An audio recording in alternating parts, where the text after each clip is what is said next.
नारद जी के पूछने पर ब्रह्मा जी बोले, मुने, हमें पूर्वोक्त आदेश देकर जब महादेव जी अंतर ध्यान हो गए, तब मैं उनकी आज्ञा का पालन करने के लिए ध्यान मग्न हो कर्तव्य का विचार करने लगा। उस समय भगवान शंकर को नमस्कार करके श्री हरि से ज्ञान पाकर परमानंद को प्राप्त हो मैंने सृष्टि करने का निश्चय किया। तात भगवान विष्णु भी वहां सदा शिव को प्रणाम करके मुझे आवश्यक उपदेश देकर तत्काल आदृश्य हो गए। वे ब्रह्मांड से बाहर जाकर भगवान शिव की कृपा प्राप्त करके बैकुंठ धाम में जा पहुंचे और सदा वहीं रहने लगे। मैंने सृष्टि की इच्छा से भगवान शिव और विष्णु का स्मरण करके पहले के रचे हुए जल में अपनी अंजलि डालकर जल को ऊपर की ओर उछाला। इसमें वहां एक अंड प्रकट हुआ जो 24 तत्वों का समूह कहा जाता है। विप्रवर, वह विराट आकार वाला अंड जड़ रूप ही था। उसमें चेतनता न देखकर मुझे बड़ा संशय हुआ और मैं अत्यंत कठोर तप करने लगा। 12 वर्षों तक भगवान विष्णु के चिंतन में लगा रहा। तात वह समय पूर्ण होने पर भगवान श्री हरि स्वयं प्रकट हुए और बड़े प्रेम से मेरे अंगों का स्पर्श करते हुए मुझसे प्रसन्नता पूर्वक बोले, ब्राह्मण, तुम वर मांगो, मैं प्रसन्न हूं। मुझे तुम्हारे लिए कुछ अदेय नहीं है। भगवान शिव की कृपा से मैं सब कुछ देने में समर्थ हूं। ब्रह्मा बोले, महाभाग, आपने जो मुझ पर कृपा की है वह सर्वथा उचित है, क्योंकि भगवान शंकर ने मुझे आपके हाथों में सौंप दिया है। विष्णु, आपको नमस्कार है। आज मैं आपसे जो मांगता हूँ उसे दीजिए।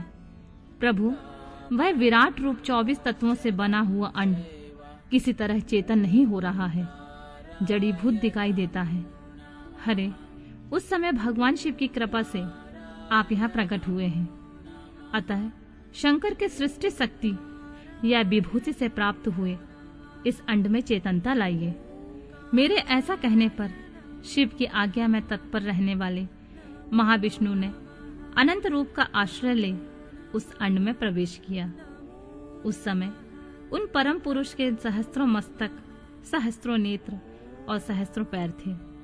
उन्होंने भूमि को सब ओर से घेरकर उस अंड को व्याप्त कर लिया। मेरे द्वारा भली भांति स्तुति की जाने पर श्री विष्णु ने उस अंड में प्रवेश किया। तब वह 24 तत्वों का विकार रूप अंड सचेतन हो गया। पाताल से लेकर सत्यलोक तक की अवधि वाले उस अंड के रूप में वहां साक्षात श्री हरि विराजने लगे। उस विराट अंड में व्यापक होने से वे प्रभु बैराज पुरुष कहलाए। पज्यमुख महादेव ने केवल अपने रहने के लिए सुरभ में कैलाश नगर का निर्माण किया, जो सब लोगों से ऊपर सुशोभित होता है। देवर्षि, संपूर्ण ब्रह्मांड का नाश हो जाने पर वैकुंठ और कैलाश, इन दोनों धामों का कभी नाश नहीं होता है। मुनि श्रेष्ठ, मैं सत्यलोक का आश्रय लेकर रहता हूँ। तात महादेव जी की आज्ञा से मुझ में सृष्टि रचने की इच्छा उत्पन्न हुई है। बेटा, जब मैं सृष्टि की इच्छा से चिंतन करने लगा, उस समय पहले मुझ में अनजान में ही पापपूर्ण तमोगुणी सृष्टि का प्रादुर्भाव हुआ, जिसे अविद्या पज्जक अथवा पज्ज पर्वा अविद्या कहते हैं। तत्पश्चात प्रसन्नचित होकर शंभु की आज्ञा से मैं पुनः अनासक्त भाव से सृष्टि का चिंतन करने लगा। उस समय मेरे द्वारा स्थावर संज्ञा के वृक्ष आदि की सृष्टि हुई, जिसे मुख्य सर्ग कहते हैं। यह पहला सर्ग है। उसे देखकर तथा अपने लिए पुरुषार्थ का साधक नहीं है।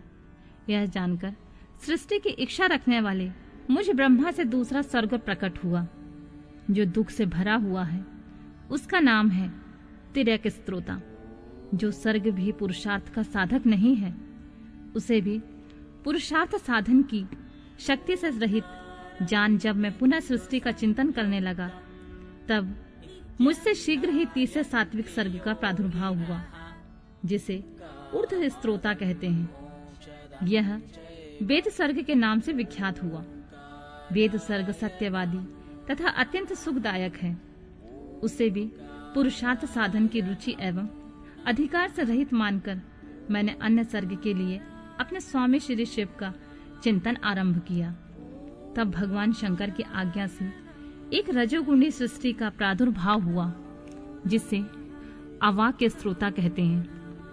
इस स्वर्ग के प्राणी मनुष्य हैं, जो पुरुषार्थ साधन के उच्च अधिकारी हैं। तदंतर महादेव जी की आज्ञा से भूत आदि की सृष्टि हुई। इस तरह मैंने 5 तरह के वैकृत सृष्टि का वर्णन किया है। इसके सिवा 3 प्राकृत स्वर्ग भी कहे गए हैं, जो मुझ ब्रह्मा के सानिध्य के प्रकृति से प्रकट हुए हैं। इनमें पहला महातत्व का स्वर्ग है, दूसरा सूक्ष्म भूतों अर्थात तन्मात्राओं का स्वर्ग है, और तीसरा वैकारिक स्वर्ग कहलाता है। इस तरह ये 3 प्राकृत स्वर्ग हैं। प्राकृत और वैकृत दोनों प्रकार के स्वर्गों को मिलाने से 8 स्वर्ग होते हैं। इनके सिवा नामा कौमार स्वर्ग है, जो प्राकृत और वैकृत भी है।